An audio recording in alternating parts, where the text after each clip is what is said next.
कि अगर ये बात, छोटी सी बात भी कहीं कोई आप जैसा आदमी एक बार भी योगी आदित्यनाथ के खिलाफ बोल जा या मोदी के खिलाफ बोल जा, समझो कि उन्हें कुल्लू में पिटवा दिया जाएगा। उनके खिलाफ उसी टाइम पे कार्रवाई शुरू हो जाएगी, उन्हें खोज लाया जाएगा। और ये पुलिस के सामने कह रहे, पूरे प्रशासन के सामने ऐसी भाषा बोल रहे। अगर यहाँ भी 100 अब्दुल कलाम हो जाए, हम सबको मुट्ठी में कर लेगा भारत। ये तो एक अब्दुल कलाम कोई जिंदा नहीं रहना चाहते, उसका ही सम्मान नहीं करते, एक ही लिया नहीं पड़ रहा। 100 अब्दुल कलाम तो कहाँ पैदा हो जाएंगे इतने। 100 अब्दुल कलाम पैदा नहीं होने के इतने भारत की रक्षा नहीं होगी, क्या है कुछ भी कर लो। जय हिंद साथियों, मैं आपके साथ मुस्तफ़ा चौधरी और मेरे साथ ठाकुर उग्र सिंह प्रधान जी मौजूद हैं। डासना मंदिर के महंत यति नरसिंहानंद ने पूर्व राष्ट्रपति missile man APJ Abdul Kalam पर आपत्तिजनक टिप्पणी करी है।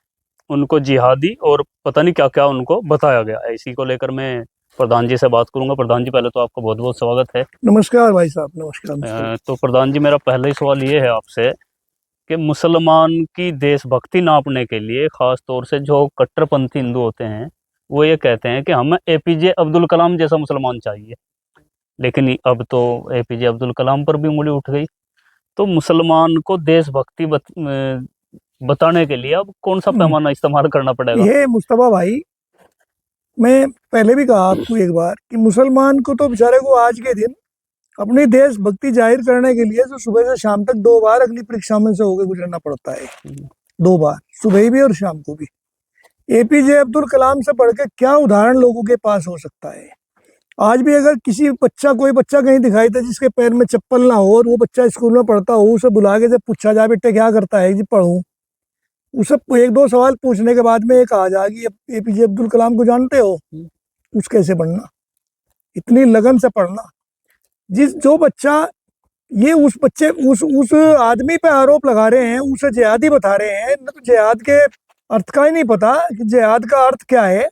ये इस किस्म के जमूरे तो कभी कभी टाइम पे पिटारे में से निकाल ले जा, और ये तो कभी कभी निकले तो पता नहीं हजारों क्या लाखों करोड़ों की संख्या में है यहाँ देश में जो कीड़े मकोड़ों की तरह विचरण कर रहे। लेकिन अब्दुल कलाम तो, एपीजे अब्दुल कलाम तो एक ही था। वो तो ना पहले हुआ, ना भविष्य में होगा, ना है। वो तो एक बार होके चला गया। जब जब भी पृथ्वी पे इनकी जरूरत पड़ती है, देश को जरूरत पड़े, तब तब ये इस किस्म के लोग बाग अवतरित हुए। ये लोग तो साधारण लोग नहीं है। एपीजे अब्दुल कलाम को तो ये इन्होंने पढ़ा नहीं, ये पढ़े तो उसकी राष्ट्रभक्ति पे क्या ये प्रश्न चिन्ह खड़ा कर सके? ये तो वो बेहुद्दे नालायक लोग बाग है। अगर आज के दिन अशफाक उल्लाह खां भी पैदा होते हैं ना, और वो देश के लिए लड़ाई लड़ते, तो ये तो उसे भी आतंकवादी कहते, उन्हें भी ये पाकिस्तानी और जिहादी कहते। इन लोगों की तो मानसिकता ही बड़ी विकृत हो चुकी। इन्हें एपीजे अब्दुल कलाम का ये नहीं पता कि जिनकी जो भारत के 11वें राष्ट्रपति रहे और उनकी 88वीं जयंती पे इन लोगों ने इस प्रकार का तांडव करना शुरू किया, अपनी भाषाओं का जो इन्होंने प्रचार प्रसार करना शुरू किया, इससे पता लगे इनके ज्ञान का क्या है। ये तो मांगने खाने वाले लोग बाग हैं। पीले कपड़े पहन लिए, पीले कपड़े पहन के क्या सब गोरखनाथ जी हो गए या सब शंकराचार्य हो गए? ये तो इन पर कलंक है। इन्हें तो कुछ ना कुछ कहना है। ऐसा एक पिछले दिनों हिंदू राष्ट्र बनाता लग रहा था, फिर ये कुछ बागेश्वर, हाँ वो बागेश्वर, क्या नाम उसका, धीरेन्द्र शास्त्री, वो हिंदू राष्ट्र बना रहा था। जिस देश का नाम ही हिंदुस्तान हो, जिसे भारत कहते हो, वहाँ कौन सी दिक्कत है? जिस देश में लगा के चपरासी से राष्ट्रपति तक हिंदू हो, वो फिर हिंदू राष्ट्र बना के क्या लेगा? एक तो वो, दूसरा ही नरसिम्हा राव आ गया कहीं से, यति नरसिम्हा राव। इसका ये नहीं पता कि इसके दिमाग में है क्या ऐसे मूर्ख आदमी के। और इसे बात प्रधान जी यति नरसिंहानंद की नहीं है। यति नरसिंहानंद जहाँ ये पाठ पढ़ा रहे थे अब्दुल कलाम के बारे में, उनके सामने पुलिस वाले मौजूद थे और वो गर्दन नीची करके उनको ऐसे सुन रहे थे जैसे कि उनका कोई वरिष्ठतम अधिकारी हो। मैं वही बात आपको कह रहा हूँ कि अगर ये बात, छोटी सी बात भी कहीं कोई आप जैसा आदमी एक बार भी योगी आदित्यनाथ के खिलाफ बोल जा या मोदी के खिलाफ बोल जा, समझो कि उन्हें कुल्लू में पिटवा दिया जाएगा। उनके खिलाफ उसी टाइम पे कार्रवाई शुरू हो जाएगी, उन्हें खोज लाया जाएगा। और ये पुलिस के सामने कह रहे, पूरे प्रशासन के सामने ऐसी भाषा बोल रहे। इन्हें ये नहीं पता कि जिस आदमी ने, जो दुनिया के में जिसने भारत का नाम रोशन किया हो, भारत के एक मिसाइल मैन के नाम से जाना जाते हो, जो सफल वैज्ञानिक रहे हो, भारत के एक अच्छे प्रधानमंत्री अटल बिहारी वाजपेयी के समय में रक्षा विशेषज्ञ रहे हो, और भाई जो देश के राष्ट्रपति रहे हो, सफल राष्ट्रपति, आज तक जितने देश में राष्ट्रपति हुए उनमें जो गिनती करी जाए तो 3.5 राष्ट्रपति बहुत बढ़िया मेरे अपने नगर में आते हैं। Doctor Rajendra Prasad, doctor Radhakrishnan, APJ Abdul Kalam और आद्य में प्रणब मुखर्जी। यानी कि आप अच्छे राष्ट्रपतियों में अच्छे अब्दुल कलाम को राष्ट्रपतियों में। जानते हैं। उस आदमी ने जो यहाँ तक पहुंचा और उसको उसका संबंध डायरेक्टली आतंकवाद से जोड़ दिया। आतंकवाद से जोड़ दिया, जिहादियों से जोड़ दिया। उस नालायक को ये नहीं पता कि उसके पास जिसे बहुत अथाह संपत्ति जोड़ लेनी चाहिए थी, मरने के बाद में उसके पास मिला क्या? मात्र 2500 किताबें, 6 पेंट जिनमें 2 डीआरडीओ के ड्रेस के अलावा 2-4 पेंट होती, मतलब कुल मिला के 6, 4 शर्ट, 1 पद्मश्री, पद्म भूषण, 1 भारत रत्न, 50 डिग्रियां। इसके अलावा उसके पास क्या था? तो आप क्या मानते हैं कि मतलब इतना घृणित बयान देने के बाद भी ऐसी शख्सियत के खिलाफ और खुला कैसे घूम सकता है? या कुछ किसका हाथ आप इसे मानते हैं, या कोई आशीर्वाद है किसी शक्ति का? ये बात पहली बार ही यति नरसिम्हा राव ने नहीं कहा, नरसिम्हानंद ने इससे पहले भी बहुत बार इसने कही, बहुत बार कही, लेकिन इसके खिलाफ कभी होता कुछ नहीं। एक बार चला गया था यूं, मेरा ख्याल के जेल में चला, इसके खिलाफ मुकदमा हो गया था सुप्रीम कोर्ट के दखल के बाद। हाँ, सुप्रीम कोर्ट के दखल के बाद। लेकिन इसे तो सरकारें चाहती हैं, सरकारों में भी इस किस्म के लोगों की जरूरत है जो इस किस्म के भड़काऊ भाषण देता रहे। हमारी सरकारों की नींव जो है अब हिंदू मुसलमान और नफरत पर टिकी हुई है। बिल्कुल है, ये तो सरकार काम ही नफरत का करती है, नफरत पे टिकी हुई इसकी तो बुनियाद है। इससे देश तरक्की करेगा या? देश तो खतरे में है। तरक्की कहाँ कर रहा है? जिस देश की जीडीपी को आप देखिए, इसके रुपए की कीमत को देखिए, इस पे कर्ज, विदेशी कर्ज को देखिए, तो देश तरक्की कहाँ कर रहा है? सरकार तो अपनी उपलब्धि गिना रही है कि भाई सरकार सबसे बड़ी अर्थव्यवस्था।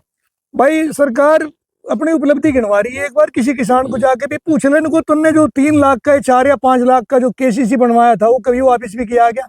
अल्टापल्टी करनी पड़ती है। आज तक क्यों एक भी किसान मेरी अपनी नजरों में तो है नहीं, जिस किसान ने केसीसी ले लिया वो वापस किया उसने, बस ब्याज इधर या तो उसका ब्याज वापस कर रहा, यानी कि इससे आर्थिक स्थिति का जो है आकलन किया जा सकता है। इससे अंदाज लगा लो ना भाई।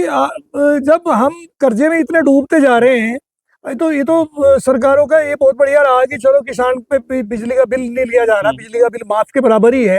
अगर ये भी लिया जाए तो हमारे पे तो बिजली के बिल भी नहीं पड़ते थे। रोज पुलिस ही पार्क के बैठी रहती, हथकड़ी हाथ में लिए हुए। तो ये जो यति कैसे लोग बाग हैं, दुर्भाग्य तो ये है कि इनके अनुयायी इन्हें फॉलो करते हैं। ये बड़ा सवाल है। मतलब इतना कुछ होने के बावजूद भी उनके समर्थकों की भी बड़ी तादाद है, बड़ी संख्या है। जबकि एपीजे अब्दुल कलाम तो सबके आदर्श रहे। वो हिंदू थे ना मुसलमान थे, वो तो एक इंसान थे। वो हमेशा हर बच्चे में जहाँ भी विद्यालय में जाया करते थे उनमें 21वीं सदी देखते थे उनकी आंख में। वो जितने भी सपने उन्होंने देखे कभी भी बंद आंख से नहीं, खुली आंख से सपने देखते थे। हर एक बच्चे में भारत का भविष्य तलाशते थे। और ऐसे आदमी को भी इन्होंने हिंदू और मुसलमान की कैटेगरी में खड़ा कर दिया, उन्हें बता दिया जिहादी मुसलमान। तो जैसे यति नरसिंहानंद का बयान आपने सुना, बड़ा आपत्तिजनक था और उसके खिलाफ कोई कार्रवाई ना होना, तो आप के नजरिए से क्या होना चाहिए था उनके खिलाफ कार्रवाई? इन्हें तो भाई आजीवन कारावास की सजा इतना बड़ा कोई मामला नहीं था कि चलो भाई कह दिया, कोई किसी सड़क को कह दिया, या कुछ इसका ऐसा ले सकते हैं? इसका मतलब तो ये, जब एक भारत के गौरव कहे जाने वाले राष्ट्रपति को भी आपत्तिजनक शब्दों से ये नवाज रहे कह रहे हैं, तो फिर तो मोदी जी को कुछ ही कह ले भाई। अगर हम मोदी जी को, योगी जी को एक शब्द भी कहे हैं तो तकलीफ हो है, तो राष्ट्रपति को क्यों कहा जाए? राष्ट्रपति तो संवैधानिक पद पे है, उनसे बड़ा कौन सा पद है? गरिमा का पद है। उन्हें भी अगर हम आपत्तिजनक शब्दों से, गालियों से, इस प्रकार से उन्हें संबोधित करेंगे तो गलत है। और एक सवाल ये भी खड़ा हो गया कि इसी मानसिकता के लोग, जो यति की मानसिकता है, वो बात बात में ये बात बोलते हैं कि भाई अगर भारत में रहना है तो एपीजे अब्दुल कलाम बन करके रहें। तो अब ये एक और सवाल ने जन्म ले लिया कि भाई अब क्या बन करके रहें? नहीं, असल में अब तो एपीजे अब्दुल कलाम भी इनकी नजरों में शक के घेरे में। वो क्या रहा मुस्तफा भाई कि अच्छे लोग भी बहुत है, ऐसी बात नहीं है कि देश में नहीं है। मैं ये नहीं कह रहा कि एक तरफा हो गया, लेकिन तकलीफ ज्यादा है। तकलीफ क्या है कि इस किस्म के बेहुदे लोग तो मुट्ठी भरी हैं और वही आग लगा के रखे हैं। इन्होंने पहले भी आग लगाई है, अब भी लगा रहे हैं, भविष्य में भी लगाएंगे। लेकिन वो ये जो लोग बाग बोल रहे हैं, तब बोल लेना कि जब अच्छे लोग बाग इन्हें सुन रहे हैं। अच्छे लोग बाग सुन रहे हैं, ये बड़ा सवाल है। हमारे कैसे लोग बाग, जो बढ़िया लोग बाग है, वो इन्हें सुन रहे हैं, वो चुप है, कुछ प्रतिक्रिया नहीं दे रहे। उनकी चुप्पी की वजह से ये बेहुदे लोग बाग इस प्रकार की आपत्तिजनक शब्द शायद का ये इस्तेमाल फिर कर रहे हैं। आकलन करते हैं कि शायद हमारी तरफ ज्यादा मौन सहमति लोगों की समझते हैं। आज के दिन तो बल्कि जितने भी भारत के हिंदू है, एक हिंदू को मंच पर आके कहना चाहिए कि एपीजे अब्दुल कलाम के प्रति एक भी शब्द हम लोग बात ना सुनेंगे ना सहन करेंगे। बिल्कुल कौन होता है ये नरसिम्हा? मैं तो इसका नाम भी लेती पर मुझे शर्म सी आ रही है कि इसे क्या नाम लिया जाए इसका। पीले कपड़े पहन के ये अपने आप को मान रहा है कि तू बहुत बड़ा पता नहीं क्या हो गया, कुछ भी नहीं हो गया है। तो भारत है या तो पता नहीं कितने हो गए जाली ऐसे ऐसे लोग बात, कौन पूछ रहा है इन्हें? कौन पूछ इससे रहा है? पहले और पता नहीं शायद कितने आए और कितने चले गए। ये शायद तो जनता के बीच बने रहना और अपनी जो है अपना नाम जपवाना, इस तरह के विवादित बयान देकर एक इसके पीछे ये भी हो ये तो सकता है। सोशल मीडिया का और- जमाना है। सोशल मीडिया की वजह से इन्हें लोग बात सुन रहे देख रहे। अगर सोशल मीडिया का समय ना होता तो इसके गुरु को कौन जान रहा? कौन जानता बिल्कुल। था इसके दासना आश्रम और को? प्रधान जी ने बहुत अच्छी बात कही कि ऐसा नहीं है कि भाई सभी हिंदू इसी सोच के हैं, ये चंद लोग हैं और हिंदुओं ने ही ज्यादा इसके खिलाफ मुखर होकर के बोलना चाहिए, ना कि मौन सहमति। क्योंकि बहुत सारे लोग ऐसे हैं जो गोडसे को आदर्श मानते हैं और मुसलमानों को चाहते हैं कि एपीजे अब्दुल कलाम जैसा मुसलमान हो। और अब अब्दुल कलाम जो भारत का गौरव है, मिसाइल मैन रहे, भारत को बहुत सारी उपलब्धियां उन्होंने दी, अब उन पर भी इस तरह की बयानबाजी टिप्पणी करना वास्तव में एक बड़ा गंभीर विषय है। आप अपनी राय कमेंट बॉक्स में जरूर दें, चैनल को सब्सक्राइब करें। धन्यवाद नमस्कार। इस प्रकार का जो ये है ना, जी। जो घृणित भाषा का इस्तेमाल किया जा रहा, ये इससे कोई पीले कपड़ों की इज्जत नहीं बढ़ रही।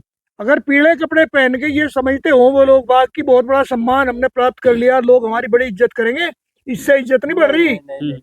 और पीले कपड़ों से तो और घृणा पैदा होती जा रही है, हम जो कि एक सम्मान के सूचक था।